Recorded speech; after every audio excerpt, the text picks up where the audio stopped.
So far, ano ang challenges mo na sa, ano mo, sa school? Ano ang challenges mo sa school ngayon? Since Yung nandito ano na lang. ako, syempre may parenting dito. Okay. Yung ano lang, yung problem ko lang, personal, hirap akong matuto lang. Yun sa online class, nahihirapan akong matuto pag online. Why? On hands ako matuto eh. Hands-on. Parang ganun na. Yeah. Kumbaga, face-to-face. Face to face. Okay. Pag sa screen lang ako kasi, parang Pero teacher mo pa rin ang nagsasalita. teacher pa rin. Naman, mahirap talaga siya mag-ano sa face to face. Ay, hindi, mahirap mag-online. Parang hindi mo mag-grasp yung info, yung detalye, pagka online. Kasi pag online, delay, buffering, malabo. Yun. But then, may nakaka-catch up. May nakakatsa pero hindi lahat kasi bukod lang naman kasi sa barrier na yun. Meron din outside input sa nangyayari. Pero pag face to face, at least focus ako sa teacher. Kahit anong galaw niyong gawin niyo. Pero naniniwala ako na nangyari lang yung online na to on the first week kasi bumagyo. Diba? After this, balik na tayo sa normal. Hindi. Nangyari yung online kasi walang kuryente yung building. Kaya nag-online class. Pero yung ibang subject naman namin, hindi naman sa building na yung nagtuturo sa iba eh. Pero hindi ko lang kung bakit ginawa nila. Okay. So basically, yung building, nagkaroon Building ng mismo na wala ng issue. Yes. Kaya pinag-online kayo. Pinauwi pa kayo noon that time? Oh. Ang galaw nga eh. Kasi yung mismong electrical building, kung ano yung tinuturo nilang mga Yeah. electricity, yung pa nawala. But basically, parang nagkaroon siguro ng shorts, mga short circuits or... Ang daming wire dun. Oo. So, syempre, hindi naman yung mga estudyante at mga teacher ang gagawa nun. Meron pa rin talagang gagawa na authorized. Yes. Kahit yun yung pinag-aaralan. Okay, so what else? Ano pang challenges sa transportation? Transportation wala naman. Ilang rides ka Dalawa. per day? Kasi mostly mas gusto ko talaga maglakad. So, pag- jeep and train. LRT din lakad. Ilang Optional. minutes ang lakad? Mga 15 minutes. Uy, that's far. Hindi naman. 15 minutes for average. Eh ako mabilis ako maglakad. So, nagbabaon ka ba ng food every day? Anong diskarte mo sa breaks mo and lunch? Kasi parang whole day ang pasok nyo, no? Okay. Magbabaon po ako pag may allotted time na 2 hours in lunch time. Pero mas madalas po kasi na ano eh, magsisimula siya ng 10 a.m. Tatapos siya ng 1. So, alanganin. So doon na lang ako kumakain sa mismong Before. canteen namin. Yeah. Tapos kasi 1 eh. So kakain ako pagkatapos ng 1. Okay. So, ano mo na, parang na-skip mo na yung time. Hindi Tapos naman. sa canteen na lang ako kakain. Pero kumakain ka before classes always. Kasi mahirap magklase ng gutom. Diba? Ano lang, parang tubig, biscuit, gano'n.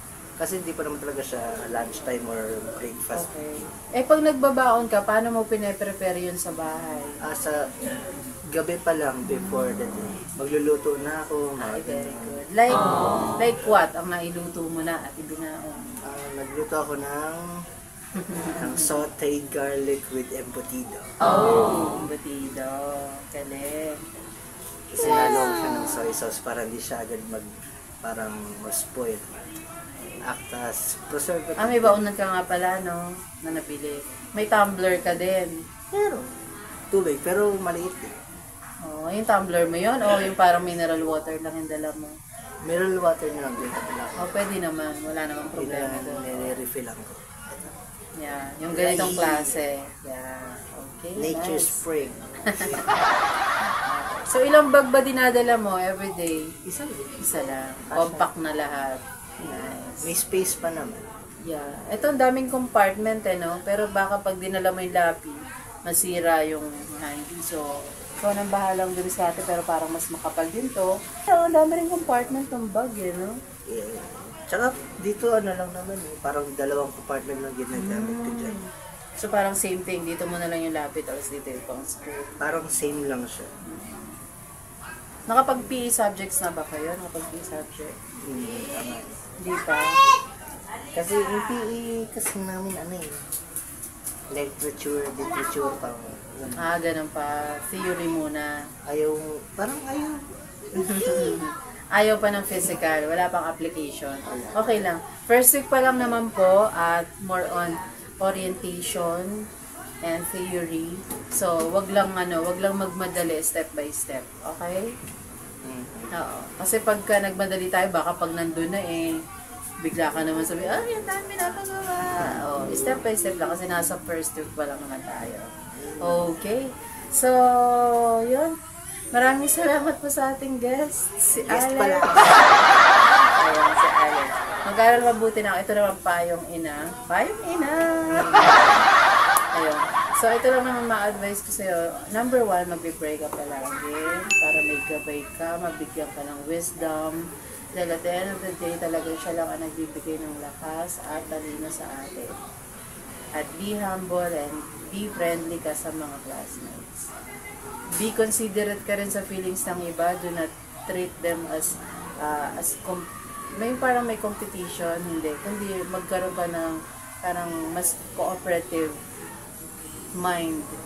Alam mo yun? And feelings. Para pagka group or even individual yung sa klase is happy lang, magaan lang, smooth lang yung Hindi yung parang ina-atake mo sila, kinokontra mo palagi. You have to say yes sometimes, di ba? Sometimes lang.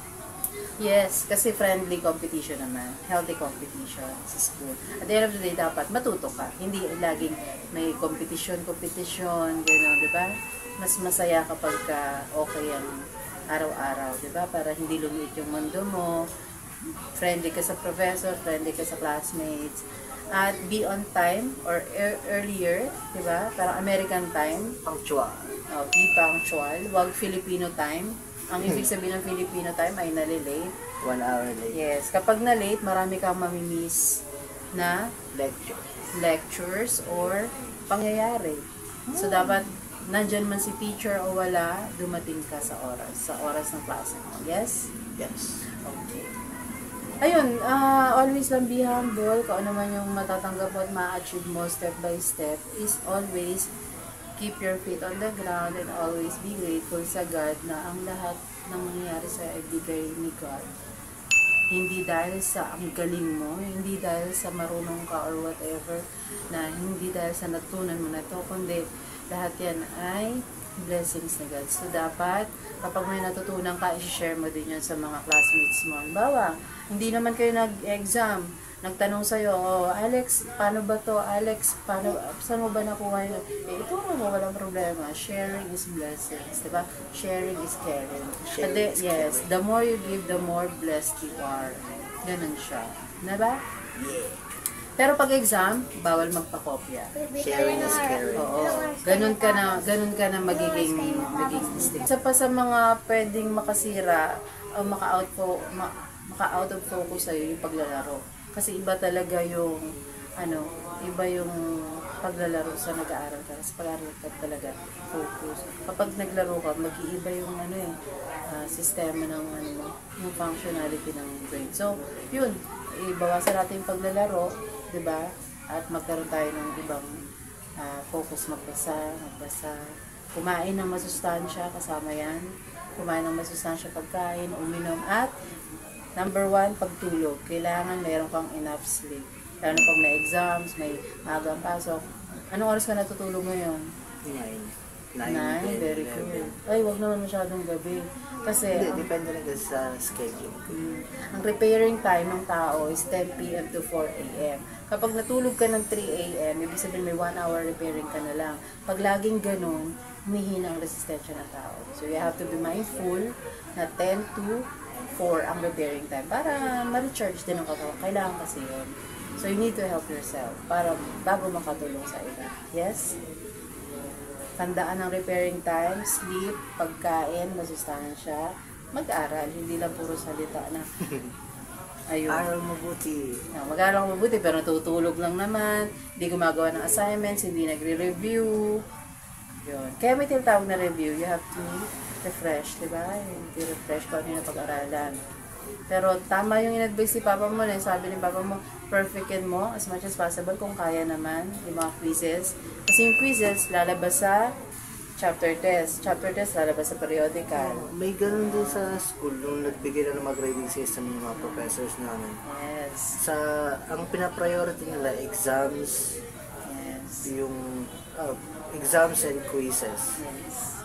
Tapos yung mga attendance, recitation, tsaka participation, parang 10% lang ata. Tapos yung mga exam, mga written, halos mga 50-40% Ayun, ng be grade. mindful ka sa scoring talaga.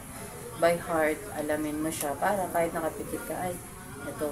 Mas Alam mo kung pinapahalaga saan, nila yung ano oo, eh. alam mo kung saan ka mag-excel. Saan ka mag-excel ngayon nung nalaman mo yung grading system nila? Siguro, more on mag-ano sa learning talaga, critical thinkings. Hindi naman siya sa pag-memorize ka lang yung sagot. Parang iyaano ko talaga siya, i-understand ko siya, paano siya Yes, reading with comprehension. Correct. Pag memorize kasi, ito yung sagot, paano pa nag-iba yung tanong na yun? O like for example ngayon, wala ka ng klase, di ba? By 6. 6? 6 p.m. sabi mo wala ka ng klase dahil bakit winala naman nila yung klase? Bukas na lang lang. Bakit?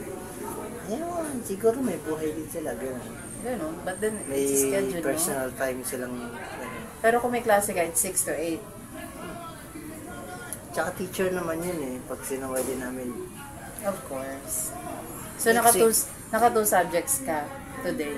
Yeah. Okay.